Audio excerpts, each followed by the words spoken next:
Hello tout le monde, j'espère que vous allez bien. Je suis là à l'Apple Park, le siège social d'Apple à Cupertino, une véritable forteresse futuriste de 260 000 m². Ce bâtiment incroyable concentre toute la magie que s'est créé Apple et c'est dans cet immense anneau que se trouvent notamment les laboratoires de recherche et de développement qui conçoivent les produits de demain. Il y a 12 000 employés qui travaillent ici à l'Apple Park chaque jour et c'est aussi là que chaque année des passionnés du monde entier triés sur le volet sont invités pour assister au célèbre keynote ou à la mythique WWDC annuelle. Laissez-moi vous partager les coulisses et l'histoire d'Apple Park. Everybody is going home. I'll be left here on my own. Beyond the sun. Apple est né dans le garage de la famille de Jobs à Los Altos, à quelques miles de Cupertino. On est en 1976 et Steve Jobs, avec Steve Wozniak, son ami d'adolescence, viennent de créer le prototype de ce qui deviendra l'un des tout premiers micro-ordinateurs individuels, l'Apple I. Là, juste ici, dans ce garage. L'Apple I, c'était pas vraiment un succès commercial et c'est plutôt normal pour un premier essai, à une époque où les gens sont déjà super contents quand leur téléphone avec le fil fonctionne sans bugger, mais il faut bien un premier produit pour ouvrir la voie à une idée par la suite totalement novatrice, l'ordinateur individuel. L'Apple II est dévoilé en juin 1977 et cette fois, ça prend. Il sera vendu à plus de 5 millions d'exemplaires. Les choses commencent vraiment à s'accélérer pour l'entreprise qui se met du coup à rêver grand. Et dans l'effervescence de la baie de San Francisco, au milieu des années 80, tout va très vite et Apple se voit très rapidement contraint de déménager successivement dans des bureaux plus confortables au rythme de la croissance vertigineuse de l'entreprise. Et c'est là que Steve Jobs finit par installer Apple dans la ville de Cupertino. Pas encore l'Apple Park. Le premier campus d'Apple s'est formé en 1993 au cœur de la Silicon Valley, à une dizaine de minutes en voiture de Los Altos. C'est là que Steve a passé toute son enfance, l'un des lieux les plus innovants de la planète entre la ville qui s'arrête jamais et les espaces naturels où il adore passer du temps. C'est l'endroit parfait pour installer les équipes d'Apple. De l'extérieur, ce quartier ressemble à une université avec ses différents bâtiments qui ont chacun leur spécificité. Par contre, détail important, la partie recherche et développement du siège, elle est encerclée par une petite route qui fait le tour des bâtiments, une simple route qui forme une boucle infinie. Très pratique pour se déplacer sur le site. Cette particularité sera surtout le point de départ d'un arc de storytelling encore ancré aujourd'hui chez Apple. Steve Jobs ira même jusqu'à faire légalement changer le nom de ce petit périphérique, Infinity Loop, une référence poétique au concept de la boucle infinie en informatique, mais aussi l'inspiration primaire de ce qui sera quelques années plus tard l'un des plus gros projets architecturaux de l'histoire moderne, l'Apple Park.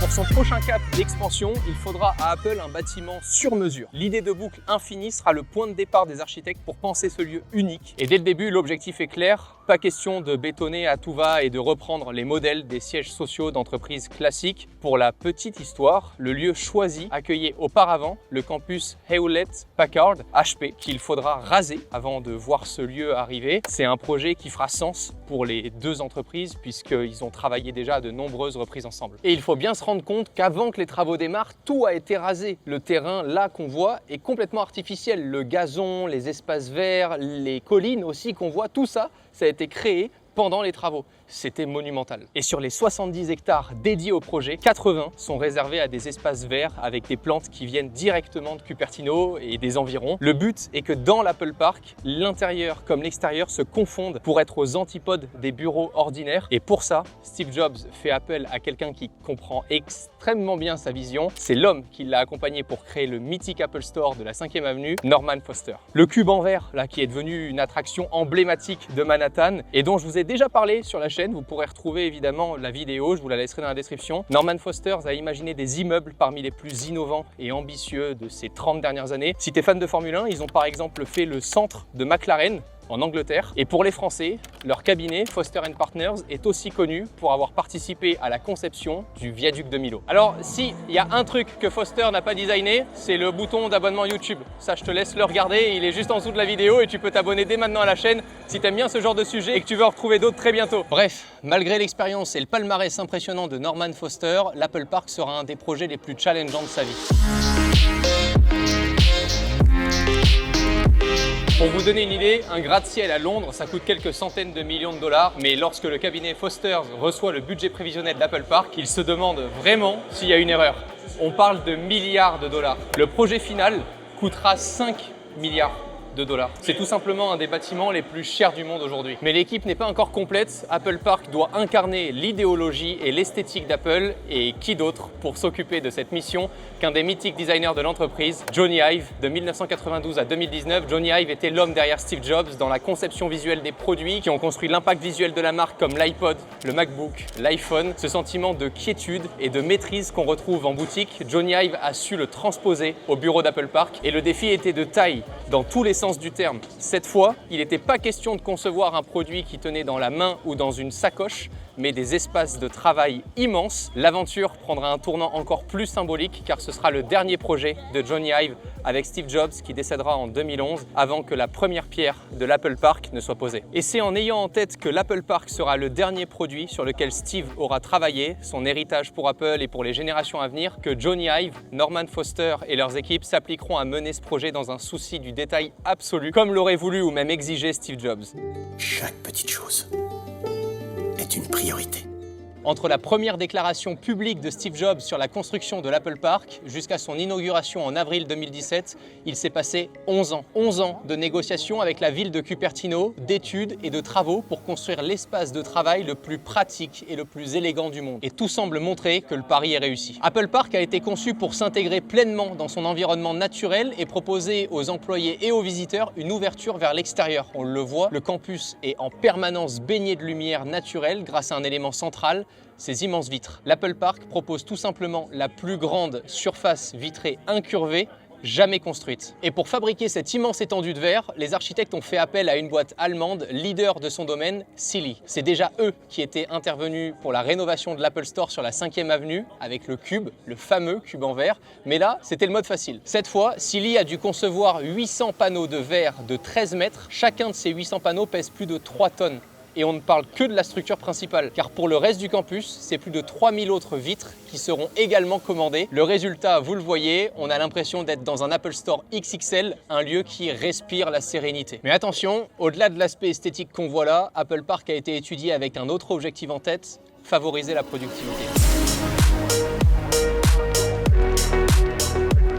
L'anneau est composé de 7 niveaux, 4 en surface, 3 au sous-sol. Dans ces anneaux, le maître mot est l'ouverture à la fois à l'extérieur, comme j'ai pu l'expliquer, mais aussi et surtout à l'intérieur, parce que Steve Jobs et toute l'équipe de management d'Apple ont toujours été convaincus du bénéfice de travailler en équipe. L'Apple Park, c'est clairement un lieu pour échanger les idées avec ses collaborateurs toute la journée, que ce soit dans les open space, dans l'immense cafétéria où les équipes vont pouvoir déjeuner et dont les portes monumentales s'ouvre vers le parc central situé au milieu de l'anneau. Il existe même une application dédiée pour les employés qui les guide dans les 70 hectares de verdure pour leur raconter l'histoire du lieu. Et tant qu'on parle d'app secrète, enfin pas connue du grand public, pour ceux qui veulent faire du click and collect dans l'Apple Park, il y a Café Max qui permet de commander un repas. Apple a d'ailleurs déposé un brevet pour la boîte à pizza qui est utilisée dans la cantine. Chaque détail compte, vraiment. Vous aimez sûrement Apple si vous regardez cette vidéo et vous avez peut-être prévu de prochains achats sur l'Apple Store ou même sur Amazon. Alors pensez à aller sur romainshop.shop. Vous trouverez un lien vers l'Apple Store ou vers Amazon pour cliquer dessus avant d'ajouter vos produits à votre panier. Ce sont des liens affiliés, ça change rien au prix que vous allez payer sur apple.com ou sur amazon.fr. Mais nous, on sera commissionné sur les ventes et ça fonctionne sur tous les produits de votre panier. romainshop.shop. Merci la team. Pour en revenir au parc, il est accessible depuis tous les espaces de travail à l'intérieur de l'anneau. Sa disposition, elle permet aux équipes qui n'ont pas forcément l'occasion de se rencontrer au sein des mêmes bureaux de se retrouver. Dans ces 12 hectares, on retrouve notamment le fameux arc-en-ciel qui est souvent mis en avant dans les keynotes depuis 2019, symbole d'inclusion au sein de l'entreprise, mais aussi des chemins pour se balader avec une mare et même des pommiers. Logique, des abricotiers et des cerisiers. Pour des fruits aux US, c'est très bon. En tout, il y a 9000 arbres qui ont été plantés. L'objectif, réunir toute la diversité de la flore typique de Californie dans un respect absolu de l'environnement et de symboliser le virage écologique entamé par Apple durant ces dernières décennies. Parce que oui, en 2020, Apple a annoncé son objectif de neutralité carbone d'ici 2030. En septembre 2023, la nouvelle gamme d'Apple Watch, Series 9 et Ultra 2, incarne, elle, le début de ce nouveau chantier. Elle est composée de 30% de matériaux recyclés et fabriqués avec 100% d'électricité propre. Et au passage, ciao les bracelets en cuir, les nouvelles générations de produits devraient suivre ce même chemin pour mener à bien cet objectif d'ici 5 ans. Quand on est là à l'Apple Park, on voit qu'il a vraiment été pensé pour mettre l'énergie propre et la réduction du gaspillage au premier plan. Son toit de 1,6 km de diamètre a la particularité d'être recouvert de panneaux solaires d'une puissance de 17 MW. Ça ne doit pas trop vous parler, mais c'est suffisant pour alimenter la quasi-totalité de l'Apple Park en énergie propre. La structure même du bâtiment permet une auto-régulation de la température et n'a pas besoin de chauffage ou de climatisation 9 mois sur 12 durant l'année. Et en Californie, c'est un véritable exploit et ça en fait l'un des sièges sociaux les plus respectueux de l'environnement. C'est plutôt cool à souligner. Apple met aussi à disposition de ses employés 1000 vélos pour faciliter les déplacements sur le campus. Ça doit être un vélo assez rare, j'ai pas eu encore l'occasion de le voir. Pas plus rare que l'Apple Car, hein, évidemment. Et d'ailleurs, petite anecdote un peu aléatoire, mais les feux tricolores situés dans les souterrains d'accès à Apple Park et notamment au niveau des parkings ont une particularité, ils sont placés de manière horizontale. Vous savez pourquoi? Je vous laisse 3 secondes. Il réplique les boutons situés en haut à gauche des fenêtres de macOS. Voilà, dites-moi dans les commentaires si vous aviez trouvé, mais moi perso, pas avant de le lire.